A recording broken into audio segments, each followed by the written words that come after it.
So today we have Dr. Saweda Liverpool-Tasie from Michigan State University. How are you doing today? I'm doing great. Can you tell us a little bit about your background, how you got into the agri space? Okay. So I grew up in Jos, Plateau State, and then I went to University of Jos. So I'm a graduate of University of Jos. I read economics. And then I was always interested in issues of poverty. You know, of course, growing up and seeing a lot of things that didn't quite make sense or didn't quite seem right. And so I went in to do my master's in international development and urban and regional planning. And I did that at the University of Iowa. And then I found myself, doing a lot of philosophical reading and thinking about issues, and always found myself seeing the link between poverty and agriculture, and also opportunities within agriculture. And so I now went in to do my PhD in agricultural economics, and I did that at the University of Illinois in Urbana-Champaign. And there is when I began to actually go deeper and study, my passion, which was understanding how smallholders in Sub-Saharan Africa make decisions and what obstacles they face that actually prevent them from being able to move themselves out of poverty. So I started studying theories of poverty traps and poverty dynamics. I did my fieldwork in rural Ethiopia actually, because I needed panel data, which is data for the same households over time. There wasn't any for Nigeria. So I found some very nice data for Ethiopia, and so I was able to do that and study.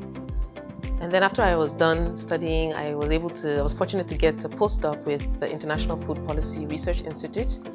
And they have their head office is actually in Washington, D.C., and it's part of the CGIAR system. So it's a sister organization to IITA. But whilst IITA does a lot of the research on agricultural production, like for cassava or for maize, IFPRI does more socioeconomic research. So they do most of them are agricultural economists or social scientists. And so I was actually based in Abuja. So I was able to come back home and be home, and I was there for 3 years. And then a position opened up at Michigan State University, which was doing exactly what I love, which was the same thing I was doing at IFPRI, but now I also get to teach, which I like to do. So I went to Michigan State in 2012. And since then, I've continued to do work on issues related to smallholder behavior. So kind of always thinking about what are those factors that prevent smallholders from being able to take advantage of opportunities that we think are out there for them. And my belief is that, smallholder farmers are rational, just like any other person. And so if they're not doing something, there's likely some reason that makes a lot of logical sense as to why they're not doing it. If they're not using as much fertilizer as you think they should be using, have we checked whether it's actually profitable for them to use it? Is the value of the crop that they're selling and the transportation cost they have to pay to get it to the market actually worth or going to cover the cost of them getting the fertilizer? If you see farmers not using a particular technology that you think will increase their yields or increase their income, then have we checked to see what the markets around them look like, what the transactional costs for engaging in these activities are, what the kind of technology you're asking them to adopt, is it relevant for them? Do we ask all these questions, and do we actually try to think and model human behavior or economic behavior using the data that we have out there? So that's kind of the work that I do and I continue to do, and I always have this spin on it, which is there a differential effect of policies and programs or ability for smallholders to take advantage of opportunities? So there again, I come to this issue of, are some people so poor that they can't even take advantage of something that should enable them to move out of poverty? And so by virtue of that, they're kind of in a trap, right? Because there's an opportunity that will take them out of poverty, but because they're so poor, they can't actually invest in it. So I think all my current research still links back to my kind of initial interest as to why some people don't seem to be able to actually move out of poverty despite the seemingly opportunities that are out there. And so you can think about the fact that if there's some opportunity, it could be a technology, it could be an activity that you expect smallholders to engage in, but they're not engaging in it. Is it because they are so poor that they can't afford to actually invest in that technology such that they can't actually take advantage of that opportunity? Is that why they continue to be in a kind of seemingly trapped in poverty? Or is it actually that maybe such an opportunity that you think is an opportunity actually doesn't make economic sense for them? So I mean, in my little time that I've interacted with farmers like in Ethiopia, and then of course talking with farmers in Nigeria, you know that they're amongst the smartest people that I know anyway, and they're always making the best with the resources that they have available. So many times I think we just want to ask basic questions as to why are they not doing this, and not just assume that, oh, they're not just adopting this thing even though it's good for them, but actually have we asked and checked, really, is it actually good for them? Does it actually make sense for them? Are there constraints that prevent them from being able to succeed in it? So we talk about opportunities maybe in aquaculture or the poultry value chain, and it looks like it should be, because these are things that you should be able to get into easily. But what about the fact that if you have your broiler chicken and your broiler chicken gets to a certain weight, you're supposed to sell it. If not, you're not able to continue to feed it and make a profit. You don't have electricity, so you can't invest in a freezer, or if you want to invest in a freezer, you have to think about the cost of the generator and the diesel. Then all of a sudden, those are additional costs, which now makes you just sell at whatever price is available, or not even go into broiler production at all. So we say that these things are like profitable and people should go into it, but have we asked the questions and have we tried to identify where are these constraints or where are these opportunities and what makes people do the things that they do? So a lot of my work really tries to understand smallholders in different spheres and trying to understand kind of what are the incentives that are placed before them and where do we see them behaving in ways that we think might not make sense, but actually it's because of the way we're thinking about what they're doing and the things we're taking into consideration when we analyze what they're doing. Many times if you study and look at the market situation, if you look at the appropriateness of a technology or of an activity, you will find that farmers actually make the choice that makes sense. Interesting. Can you tell us about how you've participated in the MSU, Michigan State University and MasterCard program, and why are you interested in Nigeria? What are the opportunities? Yeah, people say, if Nigeria sneezes, West Africa gets cold, even the rest of Africa will get cold. So Nigeria is, it's a big nation by virtue of, GDP as well as population. And so what happens in Nigeria really has an effect on, kind of what happens in the rest of Africa, I think, significantly. And so I think we lose a lot by not trying to understand and study and work in Nigeria. So I have been working in Nigeria ever since, I started working with IFPRI. My work has largely been on West Africa and Nigeria, Niger. I do a little bit of work in Sierra Leone and the Gambia, and but most of it is in Nigeria. And you find that a lot of there's regional issues, and so it just kind of makes sense. Even if you're talking about fertilizer in the whole of Africa, Nigeria is one of the largest consumers of fertilizer. So you can't really talk about Sub-Saharan Africa and get a good sense without talking about what's happening in Nigeria. But with regards to the Ag Youth Lab, so of course, I've been at Michigan State University since 2012, and I've actually worked on several projects in Nigeria. So we had a Gates-funded project called Guiding Investments in Sustainable Agricultural Intensification in Africa, and it focused on several countries in Sub-Saharan Africa, including Kenya, Malawi, Nigeria, Mali, and so I led the Nigeria work. And so through there I began to work on issues to fertilizer policy, and began to work with collaborators at University of Ibadan and also others at Michigan State University, and just continue to get excited because when you go in to study something like fertilizer, fertilizer is something that has been in Nigeria's history for forever, and it's something that is not likely to exit this the agricultural space so quickly. But asking ourselves, how can the fertilizer system be more sustainable? How can it actually benefit farmers more? And so under the Guiding Investment in Sustainable Agricultural Intensification project, what we did was really try to understand what the private sector was doing. So we didn't come at it as, want to look at subsidy and challenge subsidy. No, we said, let's see what the private sector is doing to get fertilizer to farmers, and let's see if we can work with that to understand how the private sector can be supported or how farmers can ultimately get access to fertilizer. And so what we did was that we worked on a technology that's meant for rice production. So it's a way of applying urea fertilizer. So usually, you're doing your preparation, you use the NPK and then you use your top dress in your urea kind of after germination of the plant. So we worked with Notori, and Notori was promoting a particular way of applying urea that would prevent the urea from evaporating. So you use a granule which looks like a mothball, and you put it deep into the soil, kind of very close to the root of the plant, and then the plant is able to more efficiently absorb the nutrients, and you don't have it running into the waterway, so it has potential environmental benefits, as well as there's more efficient absorption, so the rice plant is stronger, it grows, and you have also, usually it's deeper than the roots of the weeds, so you also have less weeds. But it's also labor intensive to apply. So we wanted to say, okay, how is the private sector promoting this technology and getting farmers to potentially adopt it? And so what we did was that we designed a social experiment where we basically had some treatment and control villages. And in our treatment villages, we worked with the private sector to train farmers. And we worked on the model that they use. So because they're fertilizer suppliers and they supply other inputs, they're also interested in ensuring that farmers know how to use the technologies correctly so that they can spread and build their market.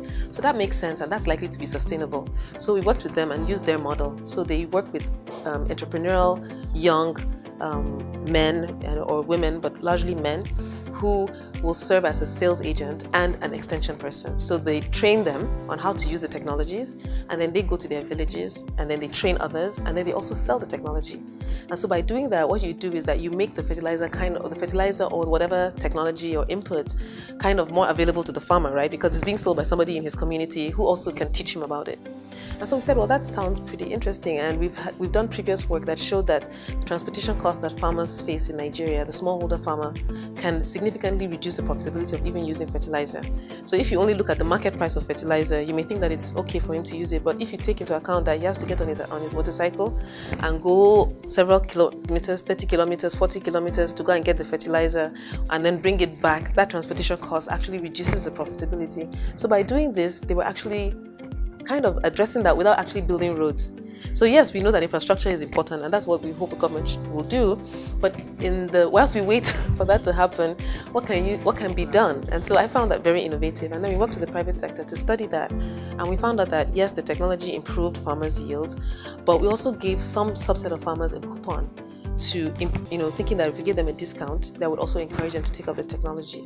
And we saw that there was an effect of that coupon, but not a very large effect, as large as the effect of having the fertilizer in their villages, which makes sense, right? Because you reduce significantly that transportation cost, and so that was it. So that was also very exciting, and for us it was a different approach because MSU was working with the University of Ibadan, and we worked with the professor and graduate students there, and then you have MSU faculty and graduate students there working on this project together. And then at the end of the day, and we worked with the private sector.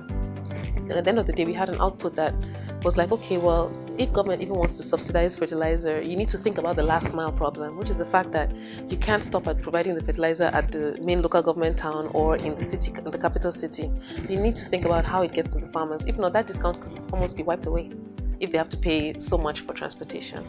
So that was kind of that work, and then moved on to get other grants. And so I've worked on several issues in Nigeria, a lot of them dealing with inputs and technology adoption, a lot of them dealing with how farmers learn about technology, so social networks, because of our poor extension systems, how do they leverage that? Yeah, so generally one would think that you should have extension agents that are bringing this information to farmers. And I'm actually very excited to see that increasingly we're seeing a lot of private sector actors actually going into that space. So we're seeing NGOs as well who are filling in that gap because the extension agents are stretched, right? So you have one extension agent to how many thousand farmers? They can't really reach all of them effectively. And so what often happens is that farmers actually learn from themselves. And so trying to understand whether you can design a way to pass on information by leveraging on the characteristics of networks, then to see if that can be more efficient in getting information to them. So I have done some work on that in Ethiopia, and I've also done some work on that in Nigeria, where we looked at the effect of powerful farmers, so like very well-respected farmers in the community, and working on training them and then seeing how the technology disseminates through that. So we did some work in Niger State, also with rice farmers, and we looked at 2 villages, and we found that people who knew a particular farmer who was considered to be like this really young, entrepreneurial, kind of very dynamic guy tended to be more likely to know about the technology and be willing to adopt it.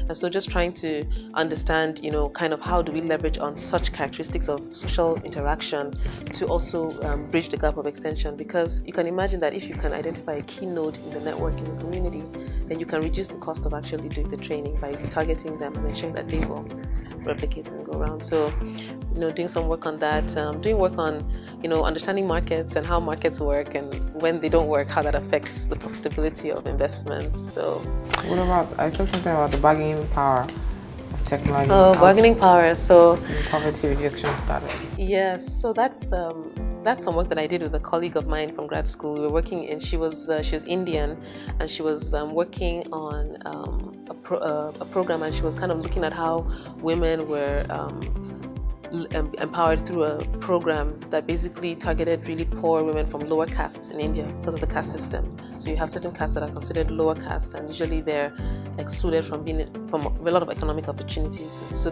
she was looking at an intervention that targeted those kinds of women and trying to see if that program actually got them more empowered. So the way she was looking at it was, do you see those women actually being able to go out and get a job? do you see them actually being more independent? So she had certain measures which were linked to the culture there. And then I came and we worked on kind of looking at the social network of the women and seeing how, the social network of the women could affect their benefit from the program, and if there was a heterogeneity. So what I mean is that if the effect was varying across different kinds of women, so we tried to say, okay, even if a woman was a member of a group, if we now look at certain things that indicate like their poverty status, do we actually see that even though they were from the lower caste, maybe there were certain characteristics of the women that would enable them to be able to benefit more? So we looked at that. So that's work that we did. It was in India. So was interesting. We did see that women who participated there was a positive effect of participation, and women who didn't participate but knew somebody who participated oftentimes also exhibited increased evidence of being empowered as well. What do you think about women in the agri space? They have a lot of challenges: access to finance, access to land. They're now community leaders. Yes, I think that women are doing a lot in the agricultural space. So if you look at a lot of the food production in some areas, for example, if you go to states like Ebonyi State, where Ebonyi State is one of the rice producing states in Nigeria, a lot of rice production in Ebonyi State is done by women. If you look at a lot of the post-production activities, if garri production, most of garri production in Nigeria is done by women. If you look at even in terms of rice production, the post-production process, a lot of the actors there are women. Parboilers, in case using this traditional technology, you have a lot of women in that space as well. So I think that women are actually very engaged, but I do agree with you that they face a lot of hindrances. So we're doing work on the poultry value chain, which is one of the value chains for the Ag Youth Lab. And we're just trying to understand the production space in Nigeria. So we had data from the World Bank and NBS, the nationally representative for the whole of Nigeria. And we just took a look at that data to see what's happening with the production. And we found out that if you just look at the household level, you will think that there's not a lot of female participation when you look at the head of the household. But if you look at the individual owner of the birds, you will actually find that in northern Nigeria, majority of the people who own the birds in northern Nigeria are actually women. And in northern Nigeria, yes, that's the way it is. Women own the chickens and the goats, and it's a way of them supporting the household. They own those chickens, and many people, when we went to Kaduna, we presented the results there, just to get their feedback, and they were like, yes, I can remember when I was a child and it was time for me to go to school, my mother would sell one of her goods to get my supplies and stuff. So, it really is an important activity that women are engaged in, but I think that we need to pay attention always to where the obstacles might be differential depending on gender. And I think that's one of the things that Ag Youth Lab is trying to do, right? So even as we're trying to explore what opportunities for employment and entrepreneurship exist in the ag subsector, we're really trying to see where those might be different for men and women. So where might it be that even though there's an opportunity or a job that would be potentially filled by youth, where would it be that a woman might be less likely to get the job, or where she might be more likely to get the job? So for example, there's increased consumption of food away from home. So right now in Nigeria, according to the nationally representative data collected by the World Bank, about between 10 and 15% of the budget for food goes to food away from home, right? So that's actually, yes, interestingly. And this is basically in rural areas a little bit less, but I think this is people are going out to work and you buy some small food to eat. So it's not like you're going to fast food necessarily, even though that is kind of coming increasingly. But we're just seeing that there's increasing food away from home consumption. Who usually engages in that space? A lot of times it's women, right? So you will see that these are kinds of places where we're seeing women actively engaged in. And according to the data, we do see, even though in the north, we also see that men also engage. I guess like the Meshais who sell the tea and bread, and those who sell the noodles and egg. You have to have male and female, but that's a space that women and men participate differently, but both participate actively. Can you tell us more program? So you're targeting youth 18 to 24? Yes. So if you wanted to get access to enroll in the program, how do they access it? Where do they go? How does it go? Okay, so that's very good. So I think, so basically, since we're working with our partners, so we have Oyster Tech, it's Oyo State College of Agriculture and Technology in Ibora, and then we have IITA. And we're also working with the states, right? So Ogun, Osun, and Oyo, and we're working with the government there as well. And so we're working with the communities. So the idea is that through that, there will be actually a lot of, there will be a recruitment process where the opportunity, people will know about the opportunity, and then lists will be compiled about those who qualify. And then there'll be a screening process. There's going to be a very careful and thorough screening process before the youths are going to be selected and then participate in the project. And I think that it's a 5-year project. Yes. So the training. So basically, I think it ranges, and but you remember that the whole idea is that it's not just the technical training. So they're actually going to be trained technically, but they're also going to get support. They're going to get support, mentoring, and they're going to be linked to, mentors. And depending on which track they're going in, they'll be kind of given some support to ensure that they can be successful at the end of the whole process. So it's actually a process, and I think that's one of the unique features of this project, which is let's not just train, but let's actually guide you through the process. Yes, and that's one of the reasons why we're here now, right? Because we want to talk to actors who are currently actively involved in these, in the subsector, and understand what the opportunities are for employment as well as for entrepreneurship. And then we'll know what are the skills gaps. And then we'll be able to know, okay, this is the kind of curriculum that is needed if we want to ensure that the youth who go through the program will be able to meet this need in terms of employment, be able to engage in an entrepreneurial opportunity. So we need to understand the policies, we need to understand the obstacles, we need to understand the opportunities, and then when we understand that, then we can say, okay, now if you want a youth to succeed, you can't just give them training. How are they going to get access to land? How are they going to get access to, how are they going to register a company, for example? That's a big issue. I have many people I know who want to go into businesses and they have to go and do registration at CAC, and that's a whole long process. If you're uneducated, if you're not, well, that could be a challenge, right? So how do you see them through that space? How do you get NAFDAC registration? If you're in the food system, you want to sell packaged food, you need to get your NAFDAC registration. What are they, you want to export, how do you do that, right? So it's a whole process, and even just getting them, exporting is maybe far, but even just getting them into, the position of, export is the part of the goal, right? But Youth Lab should take them to the point where then they should be able to be somewhat independent. That is quite a process in itself. So what do you think government should do? Like, are there any policies they can have or to assist the program? But not necessarily just assist the program, make it sustainable, and how to encourage more youths to get into agriculture. Yeah. So I really think that, the government's participation in this is going to be key. I think that when there's buy-in, when you have buy-in, and I think that the two things that I think are interesting about the design of this project is the engagement with the private sector and in industry, and then also engagement with the government. If you think about how to make this sustainable. So we can do the training, but if you want to talk about things like access to land, for example, if the state government really believes in what the project is about and really believes and is trying to empower youth in their state, then you can imagine that their contribution can be through things like that, like through providing some land that an entrepreneur can actually go back and say, okay, I've been trained, I know how to design a cassava farm, and also how to add value and then convert it to, be linked to an industry that's making high quality cassava flour or starch, or actually going to some production or something like that. And then they need some space to start, giving them that space. So I think that if the government is not really keyed into it, I think that there's a lot of factors to do with sustainability that might not be as ideal, right?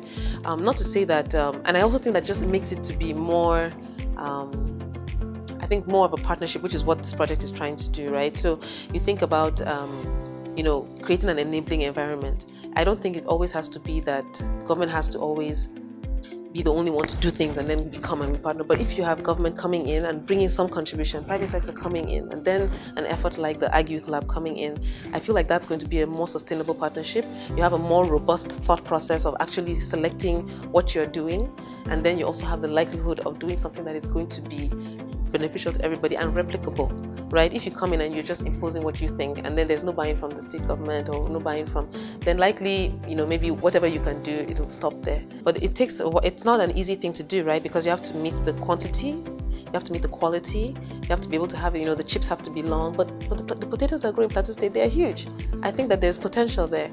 We talk about acha, which is like fonio. Acha is grown in Plateau State as well. Use the strawberries, yeah. And you think about acha is Yes, these are healthy things. So these are the space where people are willing to pay for high value products.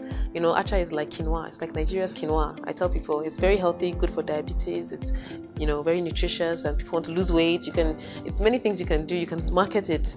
It has a, you know, potential, and it's something that's grown here, and it's, you know, we have the opportunity to take advantage of it. You process it, you package it. The agripreneurs are doing a lot of exciting things. I just learned about the fish equivalent of kilishi. So kilishi is the dried meat that's eaten in the north, and I learned that they're making a fish version of it that's a snack. So I think that there's a lot of opportunities if you can just kind of be watchful, be innovative, you know, and I think that, you know, we need to encourage the youth. The youth are full of energy. That's the energy and ideas. And I think when you're in a system where there's so many obstacles, which have policy you know, opportunities, because you talk about electricity and infrastructure, those are part of the government's responsibility, not to assist and give money, but actually just to create an enabling environment. If you have electricity, so many things would be different. You know, if you had a good road, so many things would be different, and then there may be less demands on government actually, because private sector will do what they need to do if the environment is conducive, right? So I think that my advice to youth is, you know, use your energy, look out for those opportunities, check out, you know, the Ag Youth Lab, be on the lookout for it.